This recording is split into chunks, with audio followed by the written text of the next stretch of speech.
Hello, everyone. Welcome to the Change on the Run podcast, where we discuss common change challenges and ways to address them when you're short of time. And I'm your host, Phil Buckley.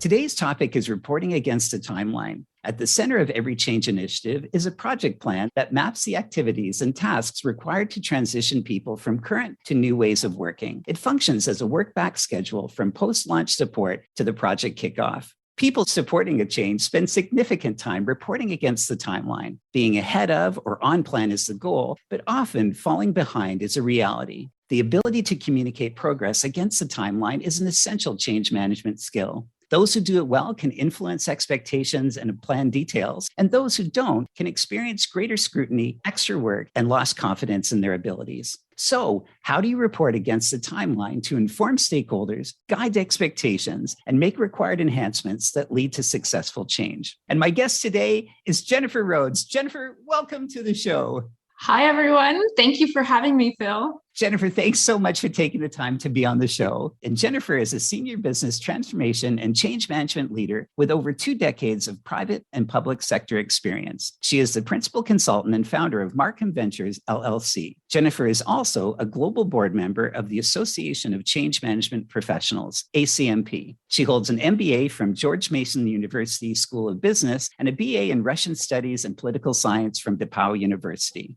Jennifer, what's been your experience with reporting against the timeline? Well, Phil, I've seen a great deal. I've seen the complex work well and also completely crumble. I've seen the simple be elegant and easy and also very strained. And what I've come to learn is that when building a plan, you need to understand all the components, the dependencies, the constraints, the client, the organizational needs, and you must get buy-in from all the parties involved. I always say you have to keep your eye on that mission and have the full delivery team have their eye on that mission, whatever that end goal is. But most importantly, the plan must be a workable tool. It must be able to be understood by all the parties involved and must be able to be reported against. Each individual must understand, how is this project plan, how is this timeline, how is this tool going to work, and how are we going to understand where we are in the project? Certainly, you raise so many different qualifications or requirements for a great plan, but I find often the leadership team or the steering committee or the PM is saying, we just need a plan. The currency of change is speed, and they don't have the requirements that you do. Just give me a plan and we'll move forward. Why do you think that's the case? I think sometimes leadership is really eager to deliver, right? When can we have this by? Yesterday. Great. But it's more important to take time to build it correctly from the start. Go slow to be able to go fast. Take your time building the timeline, understanding all of those intricacies. Who's going to be involved? When are they available? What do they need? Do they have everything they need? Are we still waiting for an additional piece to put in place to build that plan? It's important to talk with all of the stakeholders and everyone who's involved in the delivery to be able to put together that plan. Leaving someone out doesn't help in the planning, or if that person gets replaced midway, then your plan may need to change. And that's one of the things I like to do to be upfront with leadership, is to tell them, here's our plan. By the time we get to the end, our plan may look very different because we may get to some unforeseen activities or different circumstances that may happen. That makes perfect sense. What I found is often once the plan is set, it's almost assumed to be static, whereas things change and the assumptions that we were working on at the beginning have changed over time, and that happens. And even if leaders can suspend their doubts about change and they'll go, okay, great, we'll definitely change it. We're going to be agile. We're going to be nimble. And you come back 2 months later and say, well, this is going to have to change, which is going to result on a 3-month delay. I find that usually the first response isn't, Yeah, well, thank you, Jennifer. You did mention things are going to change, and this is it. It's panic, it's concern. It's also even a question of the quality of work that's being done. Like, how could this happen? Why do you think leaders fall into that knee-jerk response when intellectually they got it 3 months before, but now it's either who's responsible or how can we change this? We can't delay. Yeah, I find that leaders don't want to know things are going bad, right? As humans, they can understand, they can accept it, all of that. But when you're a leader and you're working to deliver something, you want it to go smoothly. You want it to be perfect, and nothing is perfect. So I find that for leaders, it's important to tell them in the very beginning, we're going to take time. We're going to go through and build all of these dependencies. We're going to identify risks. I know this may sound strange, but imagine that nightmare scenario up front. No one really likes to do that, but it's very helpful to take time to consider what we will need to do if something gets derailed. And so when you present that plan to the leader for approval, it's important to identify those key risk areas. Maybe make them a different color or add a symbol or use road signs, just like we do when we're on a big trip, danger ahead, steep decline, sharp turn. And if there's time, take a moment to, check your brakes before you go down that steep decline and talk to the leaders and say, okay, we're headed into a risk area. Do we have everything we need? Do we have our resources? Do we know what we're going to do if something gets derailed? And I think when you have that opportunity to help plan with the client, this is what we're going to do if it derails at this point, and you can go back to the leader and say, remember, we said this might have some unforeseen circumstances, and here's what we can do to bring us back on track. Have you ever seen a project team or even an organization when there's so much pressure to be on plan that even the reporting is skewed? You might know we're yellow or amber, or, hey, we've got an issue here and we have to deal with it. But you're in a project meeting and all of a sudden someone's saying, we're green, we're great. And you're going, this is an interesting interpretation of the facts. Have you ever seen that? And what's the impact when that does happen? Yeah, I have seen that before. I think there's a big impact when that happens. And that's why I think at the beginning, having that transparency, having that team build the plan rather than being told you only have, 5 days to get this done. It's so much better if you can talk to them and say, is it 5 days? Or 7 days, right? Is it 5 days or 7 days? If it's 7 days, oh no, is it 10 days, right? And having that discussion up front and really building relationships so that you can have those honest conversations. I once worked with a client and we were responsible for the content for an internal website, all the communication content. And there was another team that was responsible for the technical launch and a project manager who was overseeing both teams. And the date for the launch happened when the project manager was on vacation and their boss was out of the country. Not really good planning. But a glitch happened on the technical side, and the PM, we had to reach them on vacation and develop a temporary kind of under construction message.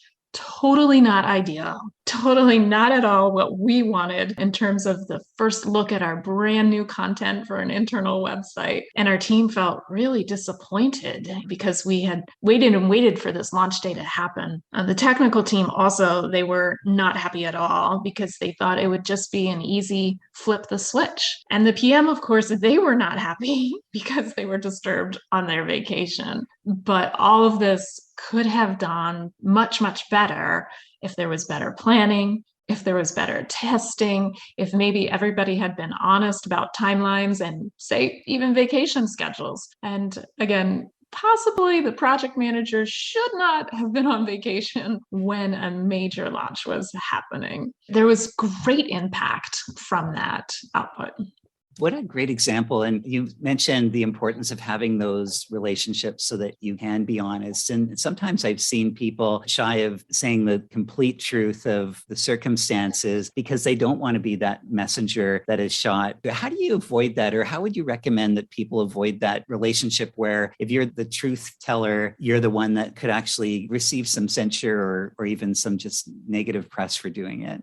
Yeah, I think what's really important is being honest about what you can deliver. So if there are unforeseen circumstances that come up and people aren't acting in that transparent and team-oriented manner, they can certainly underestimate or flub their timeline. And so it's really important for them to think about that very personal reaction that happens for humans. It could be embarrassment, it could be ashamed of letting the team down, ashamed of not delivering, or inability to see the risk or new circumstances, doubting their own ability to deliver on time or their skills or their expertise. And all that can lead to that real stress. But what's important is to stop, put that stress aside, focus back on the mission, focus back on what is necessary to get the project back on the timeline. It's important for us to understand those human feelings of disappointment, but then to rise and say, here's what we can do. Here's what I need. When people do get behind plan, often I find that the team takes it personally. That stress and the sense of dropping the ball affects their ability to get back on track so that they're not their best because they feel like they've been deficient in some way. Have you ever helped a team get beyond that and then sort of build them up to get back on track? Certainly that I've been in scenarios where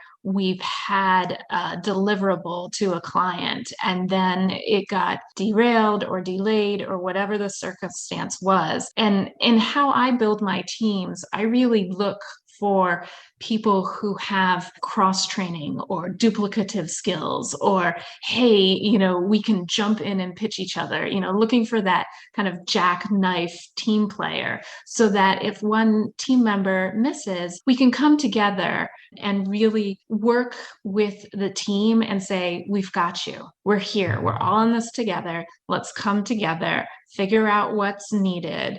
Oh, hey, you can take the lead on this and we'll support you. Or how do we divide up that work so that all of us can help you move forward? It could be scenarios when someone is ill, right? And you can't just fix that overnight with a shot, right? So the team has to come together and say, all right, who can help out and how long can we work in this cross-functional path? Can we sustain this for 5 days, 7 days, 10 days until that person fully gets well, fully gets engaged and is back 100%. That's great. And culture plays such an important role in all types of transformations. And when a large transformation is created, you've got the culture of the organization, and then you have the culture of the project team. Could you share some thoughts about how they intermingle or what happens when the culture of the organization is different than the project team, or any examples of how that plays a role in the success or the challenges of an overall transformation? Absolutely. I mean, culture is everything, right? Culture eats strategy, right? For breakfast, right? But this can definitely happen. I once worked as a subcontractor to a large organization that was working on a IT consolidation for another entity. And so this project had 3 separate cultures.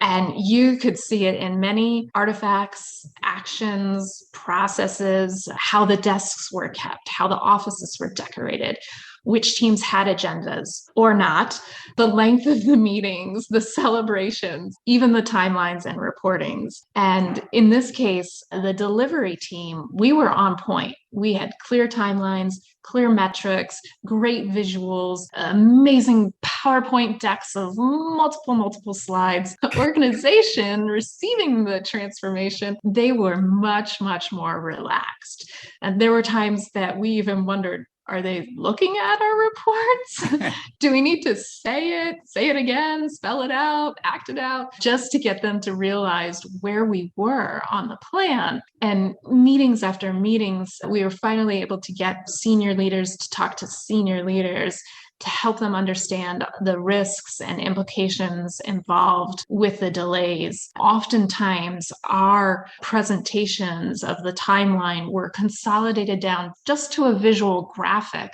to get across that point. In the end, the project was wildly successful. And I think that was in part due to patience, understanding of each other's needs, is setting clear expectations, and this kind of dance that we did to translate these massive project plans into simple, clear graphics that they could understand. But 3 different cultures kind of dancing around all together to deliver a great project. What a great example. And I can imagine at the beginning, you're creating your project plan based on the competency of the team. And all of a sudden, you're launching a plan with an organization that is definitely looser than yours. And I wonder what challenges could that create? Yeah, well, I think it took time, right? It took time to understand what is it that they truly, truly need. And in some case, we wanted to pull back our team to say, hey, they just want a picture, right? But in another sense, we needed to have those metrics, have those monitoring, have that constant check-in so that we knew that we could deliver. So it was 2, 3 different cultures operating together, but we didn't want to let up steam because at any point, the entity that was transforming could have said, actually, we need this 2 months earlier, right? So we needed to know where we were, constant monitoring so that we could deliver and do a little bit of that translate dance in between. Let's say you're starting a new assignment with an organization you've never worked with before. What do you want to know about that culture that would feed in as inputs into the project planning? I ask a lot of questions of leadership. Spend time getting to know the stakeholders as much as you can. Find out what is the need, right? Understand the why, of course, from the very beginning. But it's also important to understand the how. How are we doing this? What's it going to look like for you? What are your expectations? And it's important. There's usually a question of what does success look like? That's a really good question. Totally appreciate that. What does failure look like, right?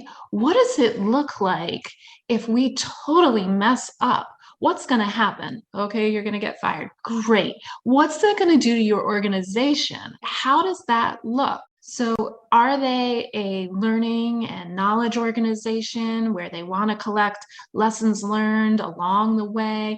Are they an organization that wants to stop and pause at each milestone and find out, are we performing? Are we still following true to what we said we would do?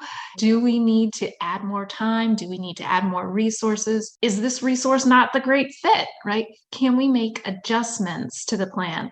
Or is this a client entity that says, you start, this is the plan, this is going to be the plan at the end? No variation, right? You want to know that up front. You want to know what's the flexibility.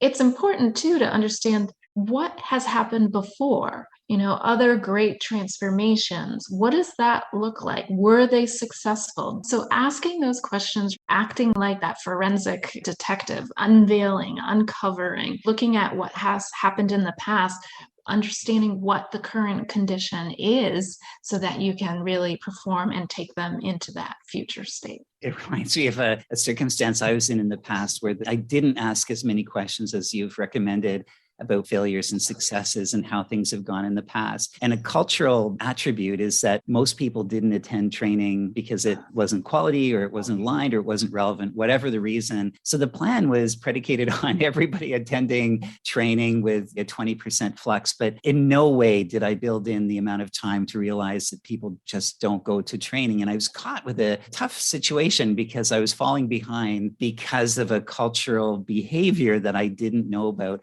How do you deal with something like that? I think you go straight to the leadership and you say, hey, here's what I'm seeing, here's what I'm experiencing, and give them some courses of actions. We could fix it this way, or this way. Plan A, plan B, plan C. I once was in a situation similar to that where it was a IT transformation where we were bringing in a whole new piece of software. So there was really a great need for a lot of training. I had delivered my change management plan and said, okay, here's what we're going to do. And training was a key pillar to how we were going to succeed. And we had several meetings with the clients. And I think there was a 2-hour meeting with each of the division chiefs so that we knew what they needed, how many people, what the training would be specific for them. And we went through 3 of them and that worked fine. But the 4th division chief failed to show up until about 15 minutes left in the meeting. He sort of said, "Oh,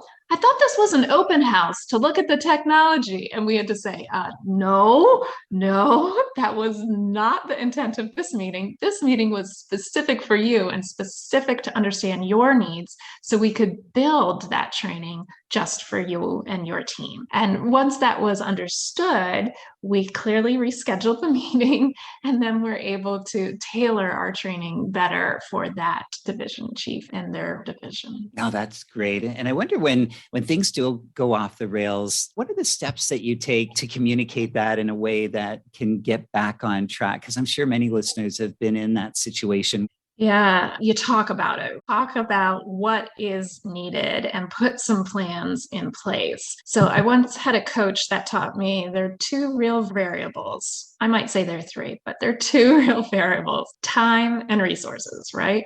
So you can ask for more time or ask for more resources. If a client is shortening the time, then you may need to ask for more resources. If they're shortening your resources, then you may need to ask for more time. But it's really important just to stop, have a real discussion of where you are and the implications. What is the short-term project delivery impact? And what's the long-term impact to the organization? As we were saying with culture, how is this going to play out down the road? But it's important to determine what has to be done, what can be done, if any of that can be stripped away so that you're really streamlining the project. That's the time to do it. You talked about giving options. So how do you frame that in a way that they really clearly get the trade-offs of doing each one?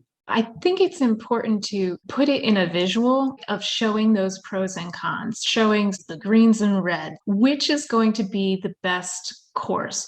You do need to think about what's important to your audience. So your leadership may say, hey, I want it done quickly. Okay, here's the quickly plan, right? I want it done with quality. Okay, here's your quality plan. Being able to lay it out and maybe put some of that different flavoring around it to say, this is the leadership quick win, must get done, fastest route. Okay, but you may lose out on this, that, and the other. So being able to put, here's what we're going to do, here's the benefit, here's the drawback, here's the limitation, and then allowing the leader to make that decision. Oh, that's excellent. And I find in a lot of large changes, if one team was a bit behind and they've fallen behind the plan, sort of the natural reaction is looking at that team going, okay, you're behind. How are you going to get back on track? Whereas a more progressive way is right up front saying, regardless of which group falls behind, we all own that gap. And I think when you do that, you get far more resources and the stress is a little different than what it would have been with the flashlight shining on that one team. Have you experienced that before with all the projects that you've worked on? I can think about one project where it was 2 different large groups that had to come together and agree upon a single outcome, a single output. Our team was responsible to facilitate that. And so it was very much of a commitment of we all have to own this product at the end. And one team definitely was delayed. They weren't being responsive. They were slow to review, all of that. And so we really had to put in place check-ins, step in with them and say, no kidding, the due date for this one product is here. If we don't receive by this, we're going to have to stop and start over. and no one wanted to start over. And so that definitely added a little bit more pressure to the one group. The other group, though, stepped in and said, we're going to help you with the review. Here are our notes of what we saw, so that the other group could understand not only their level of review, see their concerns up front, and then they could simply say, yeah, we agree to all of that, or we see more. And what they did is they said, we see yours, and here is our others. So it gave both entities a coming together to both rely on the product that they were developing. It gave the one team not the spotlight, but a shared common goal together to review the first entity's note, and made it less of a heavy burden because it had to be a joint product in the end. That's a great example. Thank you. Just one more question about what do we do when things go wrong? And then we can talk about when things go right. And sometimes you know that you're going to miss a week in advance or a few days in advance, or everything is pointing that you won't make it. And then you can manage that through with the stakeholders. But there are times where out of the blue, something's not working. The system didn't test well, or we're not going to be able to do this because of a market condition. So it's just something that comes from left field. It's a surprise. And you have to communicate that. And nobody is anticipating this to happen. Do you change your approach, or is it exactly the same as you would do for one that is emerging to seem like it's going to be a miss and happens? Oh, I think you definitely change your approach. No one likes surprises. No one likes surprises, maybe only birthday parties, but even some people don't like that. So I always say, don't wait. Surprises definitely can happen, but it's the time to talk. Talk to your leadership. This is the time to move quickly when there's a surprise. Don't let it wait. Talk to the people it's going to impact. I prefer one-on-one conversations with maybe your sponsor, your major leader, and tell them this is what it's going to impact the most. Then quickly put together a plan to talk to the other steering committees or the other stakeholder members, and really consider, who should the messenger be?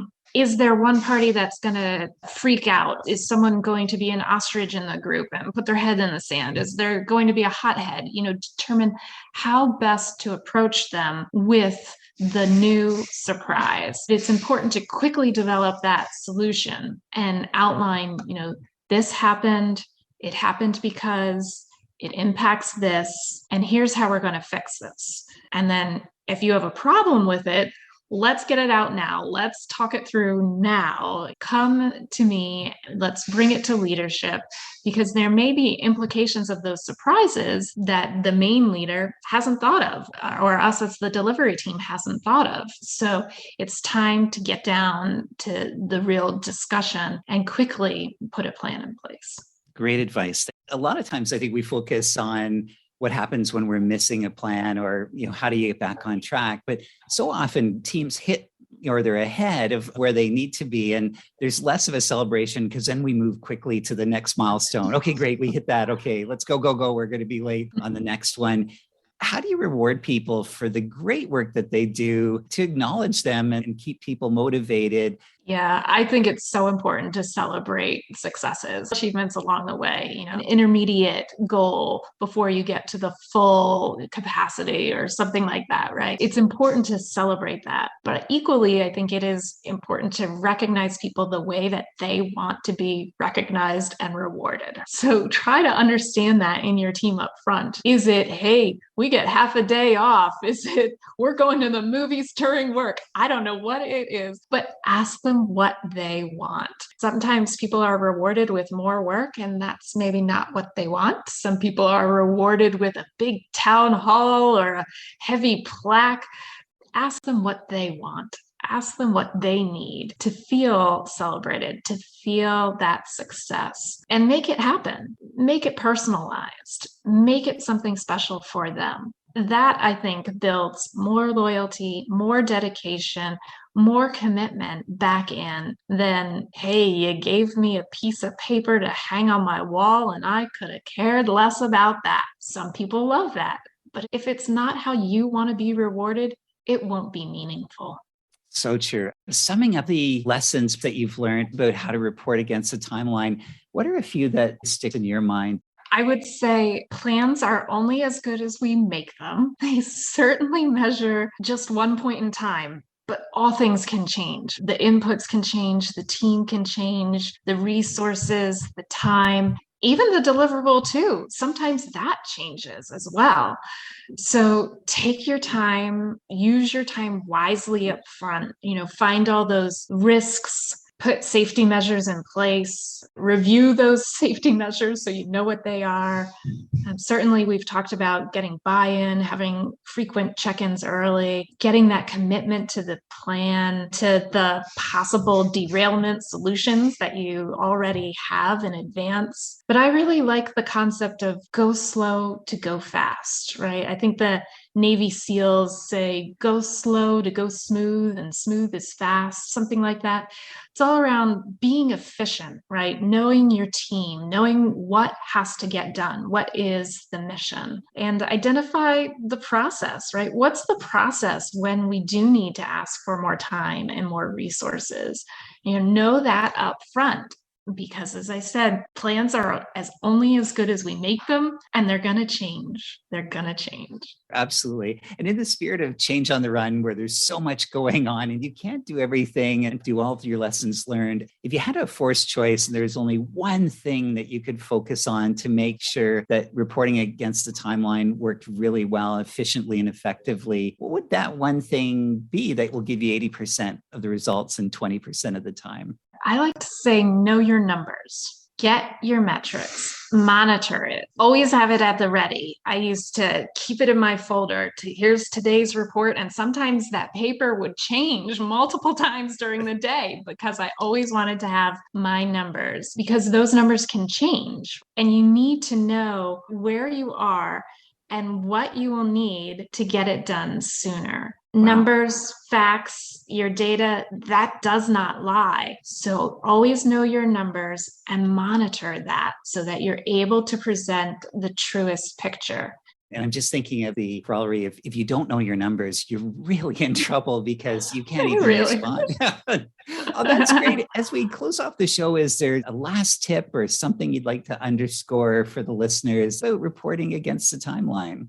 Sure. I will say this. In my family, we track and follow license plates. In Northern Virginia, for whatever reason, there are a lot of vanity plates, and we try to figure them out. And I text them to my father and my family, and we have good jokes about that.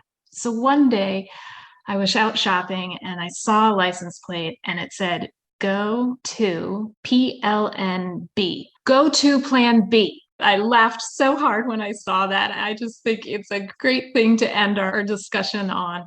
And so go to Plan B, always have your alternative solutions, always have your backup, always know that there is a Plan B and that there can be a Plan B, because change, surprises, they're going to happen along the way. What a great piece of advice. That's tremendous. What a great story too. Jennifer, thanks so much for being on the show. I really appreciate you sharing your experience and your guidance and your tips. And how can people get in contact with you? Sure. People can find me on LinkedIn, just Jennifer Rhodes. I love connecting with people and sharing about change management, change leadership, building cultures, any kind of business transformation. That's fantastic. And thank you so much for being on the show, but also for all your work with ACMP. It's greatly appreciated. Thank you. It's been my absolute pleasure. Thanks so much, Phil. And to everyone, thank you for listening. And I hope you've heard a few tips that you could put into action as you're reporting against the timeline. And until the next time, I wish you all the best as you continue to lead change.